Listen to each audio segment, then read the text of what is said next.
boys and girls. We are going to have a look at this story this week. It's again by Julia Donaldson and Axel Scheffler. And the name of the story, the title, is The Snail and the Whale. What do you think this book might be about? Have you read this book before? Let's have a look at the blurb.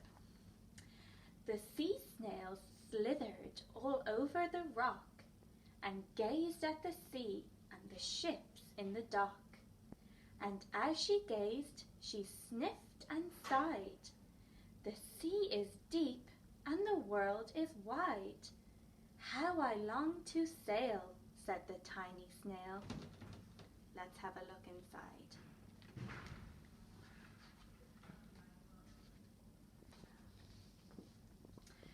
This is a tale of a tiny snail and a great big grey-blue humpback whale. This is a rock as black as soot, and this is a snail with an itchy foot. The sea snail slithered all over the rock and gazed at the sea and the ships in the dock. And as she gazed, she sniffed and sighed.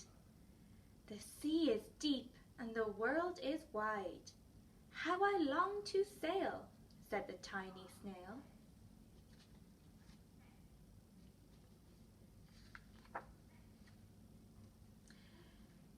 These are the other snails in the flock, who all stuck tight to the smooth black rock, and said to the snail with the itchy foot, "Be quiet, don't wiggle, sit still, stay put."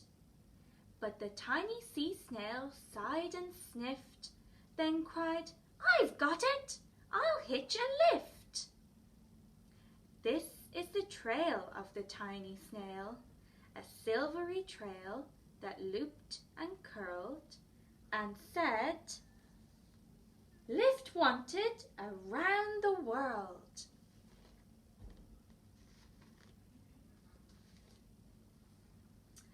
This is the whale who came one night when the tide was high and the stars were bright, a humpback whale immensely long, who sang to the snail a wonderful song of shimmering ice and coral caves and shooting stars and enormous waves. And this is the tail of the humpback whale. He held it out of the starlit sea and said to the snail, "Come sail with me."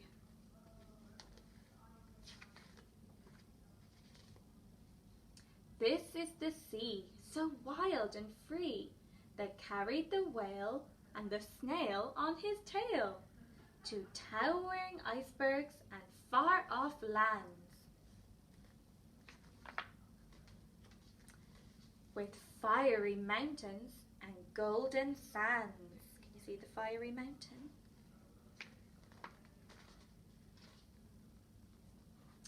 These are the waves that arched and crashed, that foamed and frolicked and sprayed and splashed the tiny snail on the tail of the whale.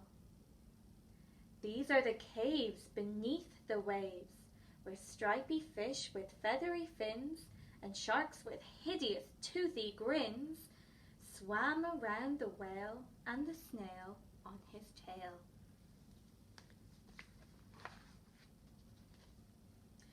This is the sky, so vast and high, sometimes sunny and blue and warm, sometimes filled with a thunderstorm, with zigzag lightning, flashing and frightening the tiny snail on the tail of the whale.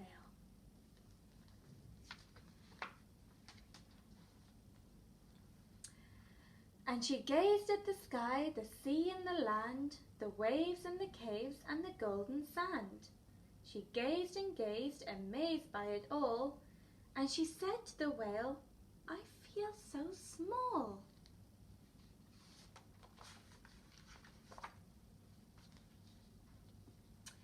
But then came the day the whale lost his way. These are the speedboats running a race, zigging and zooming all over the place, upsetting the whale with their ear-splitting roar, making him swim too close to the shore.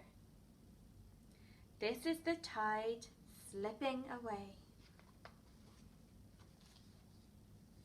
And this is the whale lying beached in a bay. "Quick, off the sand, back to sea!" cried the snail. "I can't move on land, I'm too big," moaned the whale. The snail felt helpless and terribly small. Then, "I've got it!" she cried, and she started to crawl. "I must not fail," said the tiny snail. This is the bell on the school in the bay, ringing the children in from their play. This is the teacher holding her chalk, telling the class, "Sit straight, don't talk." This is the board as black as soot. And this is the snail with the itchy foot. "A snail, a snail!" The teacher turns pale. "Look," say the children, "it's leaving a trail." This is the trail of the tiny snail, a silvery trail saying, "Save the whale." These are the children running from school, fetching the firemen digging a pool, squirting and spraying to keep the whale cool. This is the tide coming into the bay, and these are the villagers shouting, "Hooray!" as the whale and the snail travel safely away.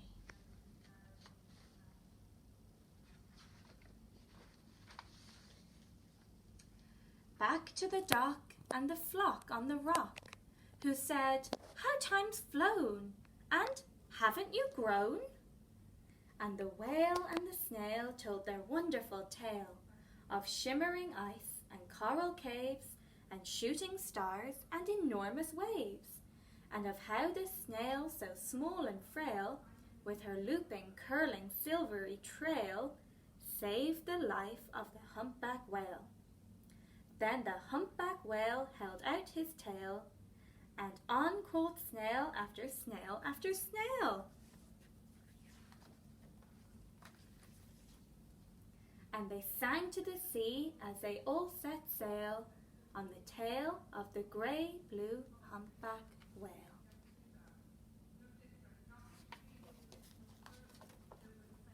So that is the end of the book. I hope you enjoyed it. There's going to be some questions you can answer if you want to write them very neatly down and submit them on your class portfolio. I hope you've enjoyed the story of the snail and the whale. I really like the rhyming words. Could you find any rhyming words in the book? See you again next time. Bye-bye.